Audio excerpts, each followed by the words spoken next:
চলো আজ একটা অন্যরকম মুচমুচে পটেটো ফ্রাই তৈরি করে দেখাই। আমার মেয়ের তো খুবই পছন্দের এই পটেটো ফ্রাইটা। প্রথমে একটা খোসা সমেত আলুকে কাটারের সাহায্যে স্লাইস করে নেব। আলুর স্লাইসগুলোকে জলের মধ্যে ভিজিয়ে রাখবো। উপর থেকে 1 চা চামচ নুন ভিজিয়ে রাখা আলুর মধ্যে দিয়ে দেব। এবারে আলুর স্লাইসগুলোকে এভাবে ভাঁজ করে একটা কাবাব স্টিকের মধ্যে পরপর গেঁথে নেব।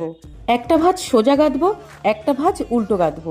এই যে দেখো, এভাবে এভাবে আমি 3টে স্টিক তৈরি করে নেব। অন্যদিকে একটা প্লেটের মধ্যে 2 টেবিল চামচ কর্নফ্লাওয়ার, 1.5 চা চামচ নুন, 1.5 চা চামচ কাশ্মীরি লঙ্কা গুঁড়ো মিশিয়ে ওপর থেকে পেরি পেরি মশলা দিয়ে আরও একবার মিক্স করে নেব। শুকনো মিশ্রণের মধ্যে আলুর স্টিকগুলোকে এপিট ওপিট করে কোট করে ডুবো তেলে লাল লাল করে ভেজে নেব। এই বাঁশের কাবাব স্টিকগুলো তোমরা যে কোনো শপিং মল, দশকর্মার দোকান ও অনলাইনে পেয়ে যাবে। ভাজা হয়ে গেলে একটা কিচেন টিস্যুর উপরে তুলে নেব। ব্যাস, রেডি স্পাইরাল পটেটো স্টিক। আমি উপর থেকে চাট মশলা, বিট নুন ও টমেটো সস দিয়ে সাজিয়ে সার্ভ করেছি।